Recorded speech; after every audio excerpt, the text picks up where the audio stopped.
El día de hoy trataremos el tema de formas geométricas, el cual nos ayudará a observar las distintas características que hay en las figuras y cómo es que se presentan estas. Bien, observemos primeramente que en la pantalla se están ilustrando algunas figuras. Primeramente se ilustró un círculo, el cual como característica principal podemos observar que tiene curvas cerradas. Después observamos a un triángulo, el cual solamente tiene 3 lados, o bien un cuadrado, el cual solamente cuenta con 4 lados. Ahora no solo eso, visualicemos un poquito más a fondo. Observemos entonces que hay distintos números de lados, diversos tipos de rectas entre sí y diferentes ángulos. Es importante mencionar esto, ya que a partir de ello abordaremos dos temas más. El primero, que va a ser el de la recta. Empecemos por definir qué es una recta. La recta es una línea que tiene todos sus puntos alineados en una misma dirección, y esta se prolonga indefinidamente en ambos sentidos, y siempre permanecerá así. Posteriormente, veremos qué tipos de rectas hay. Ubiquemos que tenemos un tipo de recta que son paralelas, las cuales tienen una característica que nunca se van a cruzar. Es decir, que no tendrán un punto en común y solo tendrán la misma distancia entre sí. Visualicemos en pantalla que se han ilustrado paralelas, de color rosa. Veamos que hay un espacio entre ellas. Ese espacio en color blanco siempre va a permanecer. Aún así prolongamos nuestras rectas en ambos lados o solamente de un solo lado, ese espacio siempre se va a mantener. Pasemos ahora con las perpendiculares. Rectas perpendiculares, las cuales también tienen una característica, que es que al cruzarse formarán 4 ángulos iguales de 90 grados, como se están marcando en nuestra animación. Ahora veamos las rectas secantes, que estas se forman por la unión en un solo punto de dos líneas rectas. Estas, a diferencia de las otras rectas que ya habíamos mencionado, van a tener la característica de que ninguno de sus ángulos va a dar 90 grados. Ninguno de sus ángulos. ¿Ok? Pasemos a las rectas transversales, las cuales intersectan a dos o más rectas. Regularmente la recta que intersecta es una secante.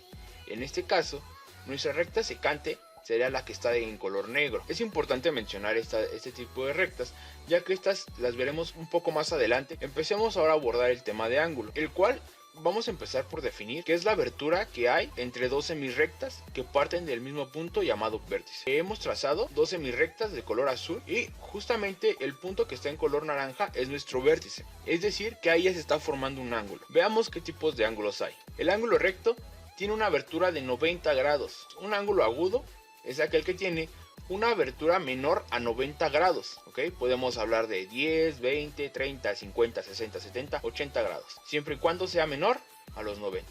Pasemos a un ángulo obtuso.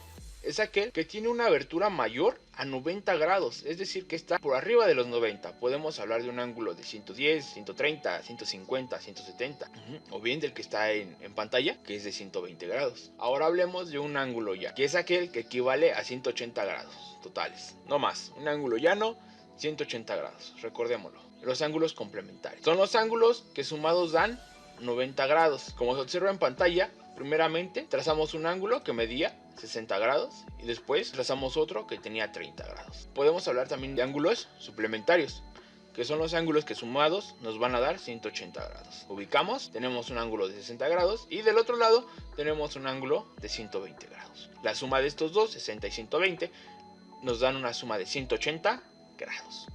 Los ángulos completos van a ser aquellos que miden 360 grados, no más. O sea, ya estaríamos hablando del total del transportador, ¿no? De 360 grados.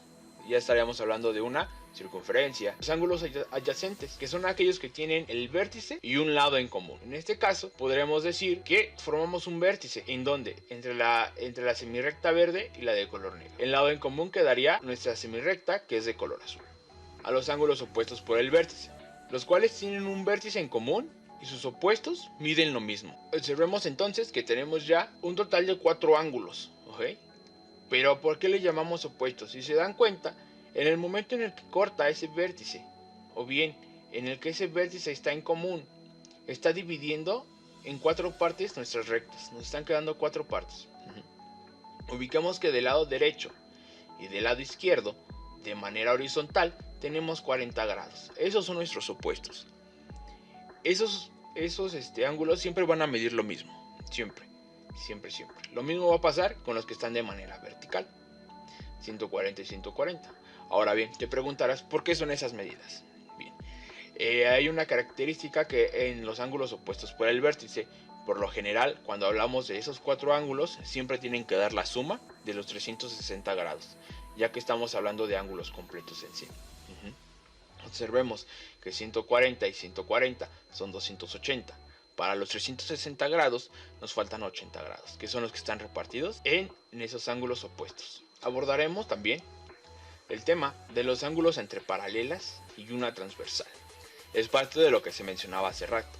Una recta transversal es aquella que intersecta a dos o más rectas. Si una recta transversal corta a dos rectas paralelas, se formarán ángulos alternos internos, que son los ángulos que están entre las paralelas y a distinto lado de la transversal.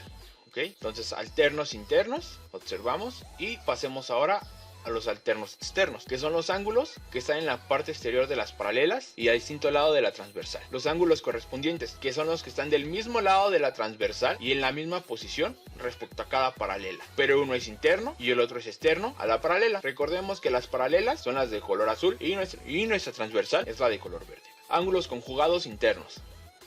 Son dos ángulos, como lo dice la palabra, internos a las dos rectas paralelas y del mismo lado de la transversal, ¿ok? Como se muestra en pantalla. Y bien, los ángulos conjugados externos, que son dos ángulos externos a las dos rectas paralelas y del mismo lado de la transversal. Pero esto no solamente queda ahí, ya que también tienen ciertas propiedades. Veamos del lado derecho que hemos colocado una tablita, la cual nos ayudará a identificar esto. Tenemos entonces que alternos internos. ¿Cuál va a ser la propiedad? Que son iguales. ¿Qué ángulos son? El 4 y el 6. El número 4 va a medir lo mismo que el número 6 siempre. Entonces, que el ángulo 3 y el ángulo 5 van a medir lo mismo. Pasemos a los alternos externos. Igual, tienen la propiedad de que siempre sus medidas serán iguales.